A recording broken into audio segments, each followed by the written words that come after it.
How much does it actually cost to self-publish a book? Depending on who you ask, you'll get wildly different answers, anywhere from $0 to $500 to over $10,000. So, what's the truth here? And what do those costs include? In this video, we're breaking down the real cost for publishing a book yourself, where your money goes, what's worth it, and what's not worth it. And stick around till the end because we're also going to discuss strategies for funding your book project.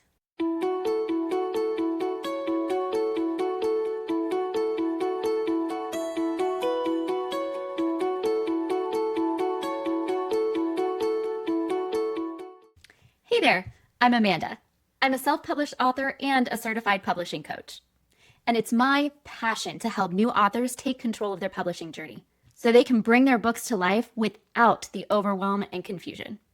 And if you're new here, make sure you hit subscribe and let the algorithm know that you want me to keep sharing author tips and publishing advice. Here's the truth right up front. Self-publishing can cost anywhere from $0 to over $10,000, depending on the choices you make along the way. Both estimates are technically accurate, but they lead to very different outcomes for your book. The more important questions to ask are, what kind of book are you publishing, and what are your goals? Publishing a book isn't just about getting the work online. It's about creating something that you're proud of, that your readers will buy, trust, and recommend to others. And it's about moving in the right direction as an author. And in case you're still unclear about what your author goals are, I'll link my author goal setting video in the show notes below. Let's start off by breaking down the categories where you're likely to spend money on your book. And then we'll talk about how important or unimportant each stage is to the final product. I'm going to base these numbers on a 50,000 word manuscript because that's pretty average across the board, no matter what genre you write in, and many of the costs described will depend on the length of your manuscript. The first area where you will likely start spending money is in the editing phase. This is probably the most common phase where authors are tempted to cut corners or skip steps. But in my opinion, the editing phase is the most important overall. Skipping proper editing can significantly hurt the reader experience and erode reader trust in all your books. There are 3 stages of editing that most books will need to go through before they're ready to publish. The first is the developmental edit. This is the big picture edit that makes sure your book is built for reader engagement. The developmental edit typically costs between 3 cents per word and 6 cents per word. So for a 50,000 word manuscript, this is approximately $1,500 to around $3,000. This feels like a lot, but trust me, the developmental edit makes a huge difference in the quality and professionalism of your book. The second type of edit is the copy edit. This is the edit that fixes typos, misspellings, and grammar mistakes. Most copy edits cost between 1.5 cents per word to around 5 cents per word, depending on the editor. So for a 50,000 word manuscript, we're looking at around $750 to $2,500. And the third essential edit is the final proofread. The proofread takes place after your book has been completely formatted for publishing and checks to make sure that no mistakes fell through the cracks. Think of this as your book's final polish. Proofreading is usually on a manuscript basis rather than a per word basis, and it typically costs anywhere from around $300 to about $1,000. Each one of these phases of editing serves a specific purpose for your book, but you don't pay for them all at once. These costs show up in stages as you get closer to publishing. Also, if you want to do a deeper dive into each of these editing stages, make sure you check out my other video on the types of editing. The second most important and yet often overlooked cost in self-publishing is the cover design. Many authors think they can just slap on a cover and that will be enough to tell readers what the book is about. But the truth is, your cover is the first thing that your reader sees, and an effective cover communicates to your reader on a subconscious level. It's really important to get this part right, or else people won't even give your book a chance. So, how much does it cost? If you've done your research and taken lots of time to study covers in your genre, you may be able to design the cover yourself if it's not too intricate. You would do this on a platform such as Canva or Photoshop for free. If you choose to do this, keep in mind that colors, fonts, type spacing, and image choice have a profound impact on reader interest in your specific genre. If all of this feels a little overwhelming and you want to hire a professional who's experienced in making these types of choices, costs often range anywhere from $100 to around $800, depending on experience and the intricacy of the design. Remember, as much as we don't like to admit it, people do actually judge books by their covers. So take this step seriously. The next cost on our list is formatting. This is what makes your book look like an actual book instead of like a term paper. The formatting stage adds chapter headings, headers and footers, sizes the text to fit the size of your book, and properly displays any notes or citations that you might need. If the inside of your book is a simple design, there are plenty of free or inexpensive softwares available that you can use to do the formatting yourself. Just keep in mind that it can be time-consuming.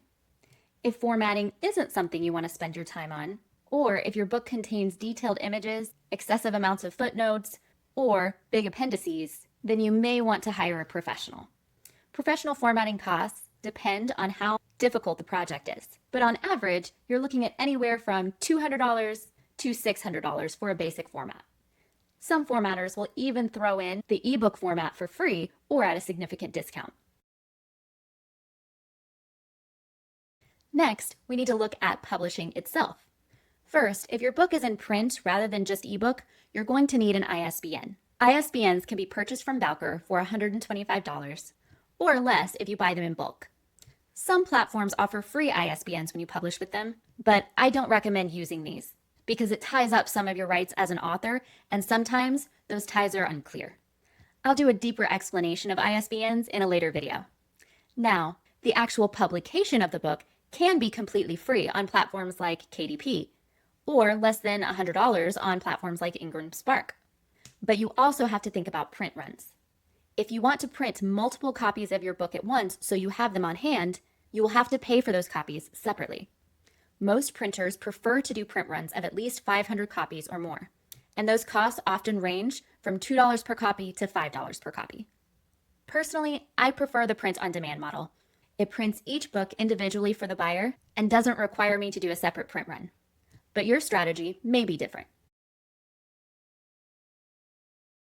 Once we've factored in publication costs, then we need to consider our marketing budget. This is where things can get out of hand quickly if we aren't intentional about it. Some important costs to consider in marketing are your ARC readers, your social media, your email list, and paid ads. For ARC readers, you can often find this group yourself completely free. Or there are platforms that can help you put together an ARC team that often cost around $100.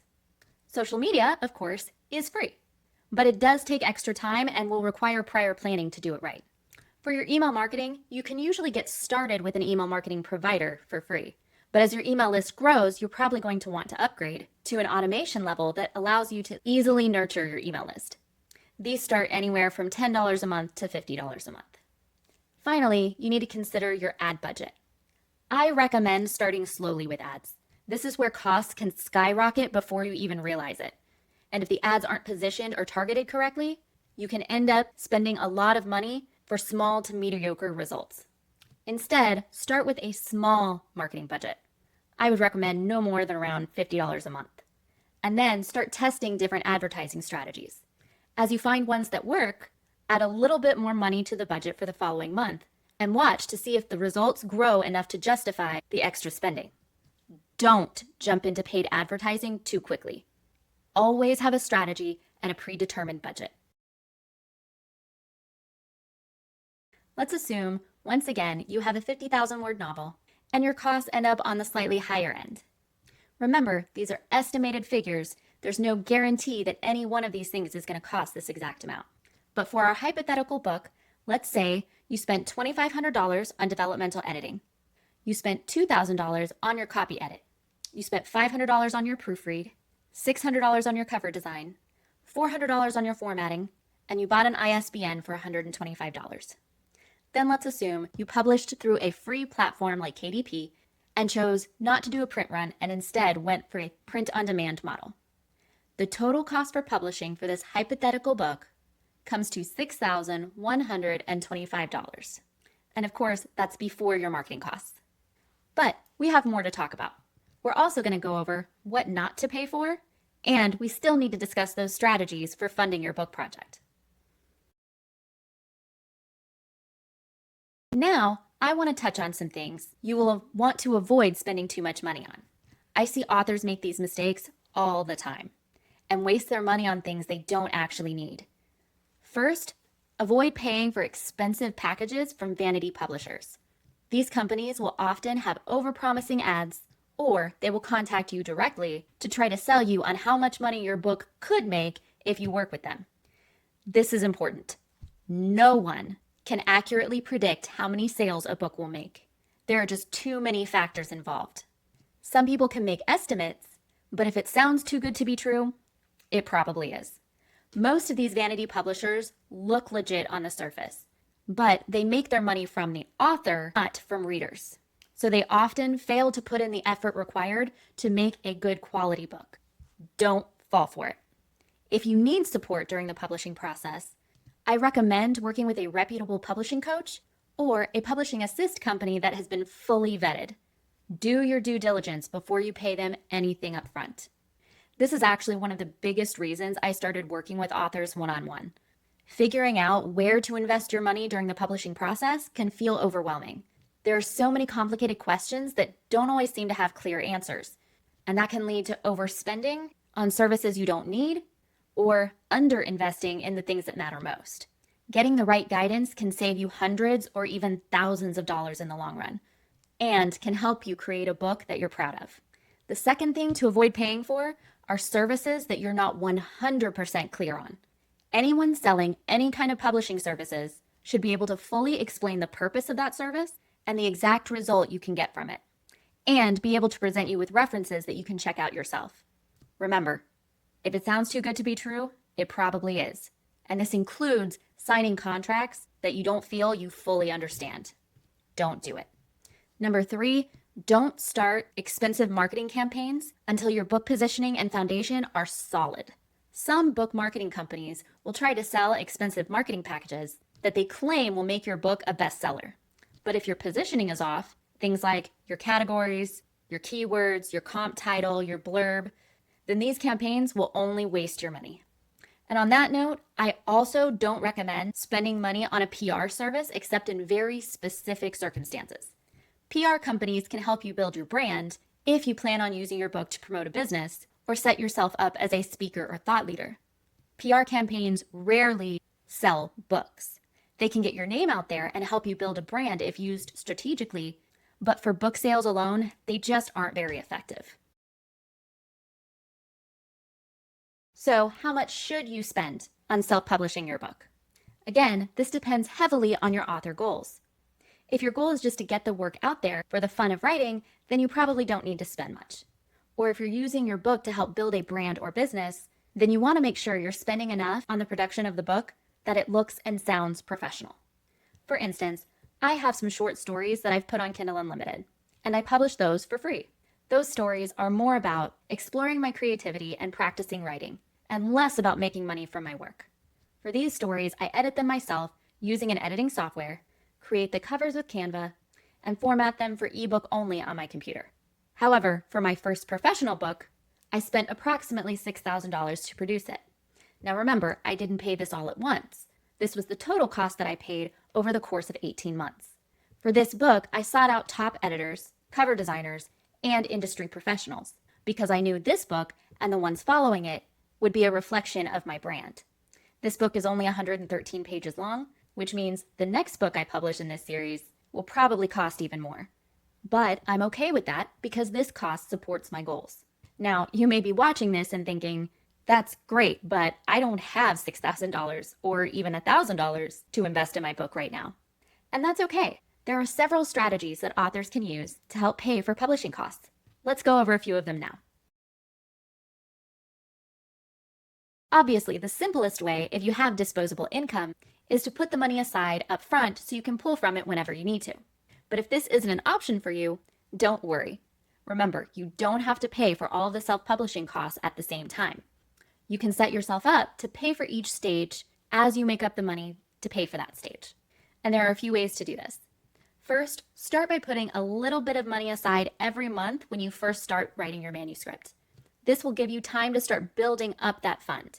And even if it doesn't cover the cost entirely by the time you're finished, it will allow you to practice the goal setting strategies and put a dent in your overall costs. Then consider additional income opportunities. Take on a few extra hours of work per week, or some authors start a side hustle to fund their book project. When I was getting my book ready for publishing, I started an Etsy shop and sold personally designed reader merch like blankets and mugs to help pay for my editing. Another option is crowdfunding. If you have a great book idea that you know will be exciting for readers, you can use a platform like Kickstarter to start building hype and generating income to fund your project. Plus, if you do it this way, you've already started building your audience before your book is even launched. Also, consider networking in author communities. The more you connect with professionals in your industry, the more likely you are to come in contact with individuals who are just getting started in building their businesses and their services. And sometimes they offer event discounts. So you may be able to save some money by working with a professional who's newer to the industry. The one thing I don't recommend using to pay for your book project is debt. Unless you have a clear plan for paying that debt off, regardless of how the book performs, I don't think you should do it. Books often take time to build an audience and generate sales, especially if the author is new and hasn't fully built their platform yet. You don't want to put yourself into extra debt that you can't pay off right away. I hope I've answered your questions about how much self-publishing actually costs. And if there was anything you felt I missed, please leave your questions in the comments and I'll try to come back and answer them. Also, if you're planning your first book and want a clear roadmap on how to move forward, I've put together a detailed self-publishing checklist that you can download for free by clicking the link in the show notes down below. And of course, if you found this video helpful, please give it a like and subscribe so I can keep bringing you this content. See you next time and happy writing!